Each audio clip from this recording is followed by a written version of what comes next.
Good morning. It is another beautiful, beautiful day. Early spring. Some call it fool's spring, and rightfully so.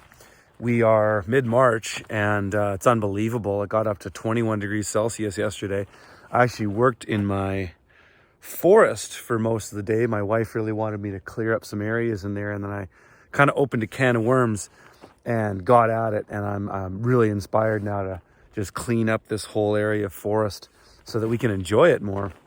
But I wanted us to talk about a couple things right now. Is a reminder that I'm going to be planning my garden live on a special webinar tomorrow, March 19th, 1 p.m. Pacific Standard Time. I'm going to be planning my garden in real time using a software called Seed Time, and you guys are welcome to join me. And Paul Dyson is going to be helping me do that. We're going to be using his software, Seed Time. And if you want to see how all that goes, check it out. There'll be a link in the show notes here. So that's March 19th at 1 p.m. Pacific Standard Time. But I wanted to show you something really interesting right now, and it's sort of a piece to thinking about microclimates, which are a very important aspect of evaluating land and looking at land.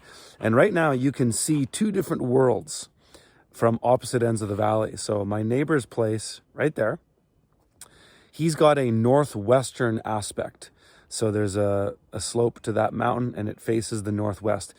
In Canada or any cold climate in North America, a northwest aspect is probably the worst aspect you could have. I mean, any aspect facing north in a northern cold climate is going to be bad. But there's something particularly bad about a northwestern aspect. One is that during the wintertime, the sun comes up in the southeast.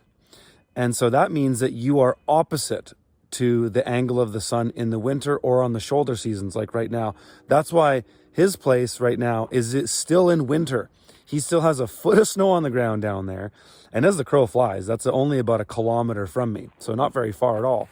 But a completely different world. When you go down there, it's still completely winter. Yet up here at my place, we're pretty much completely, the snow's gone. I got a couple little spots of snow down on the bottom part of my food forest, which I'm going to be planting out very soon. But I have a southeastern aspect. Now, in a Canadian climate or anywhere in the northern regions of North America, I'd say anywhere above Iowa, really, southeast is the best aspect you can have. And the reason is, this is why it's better than south. Southeastern is actually the best. And it's pretty much the primary reason that I bought this property was because of the aspect, because I've got microclimates all over my property. My property has diverse topography. Okay, so I've got my main area for growing out here in the exposed ridge facing the southeast, but I've also got all these areas in the forest in little nooks, little valleys, and of course my pond area that are also really good refuge during the summer when things get hot. But a southeastern aspect is amazing because in the wintertime and the shoulder seasons, when the sun's further down, so in the winter, the sun is actually rising up about here. And now we're kind of coming into the shoulder season. It's about here, and it will be a bit further over here into May. But southeastern aspect is where it's at because in the morning time, I've got full sun on the property, full sun on all my bed areas. My best block for beds is right here and right where my chickens are right now. They like it down there as well. This one's not so bad either, but it does get a little bit of shade this time of year. But once we're into May, it's in full sun. But the southeastern aspect allows you to get full sun early in the morning when you need it because you've come out of the evening and the temperatures have dropped. And then in the morning, boom, it warms up really quickly.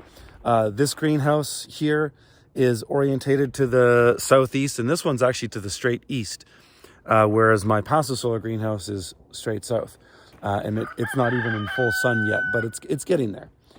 So it's all about the eastern aspect because in the morning time, you want to just get heat on the soil immediately, whereas in the afternoon, it's less important.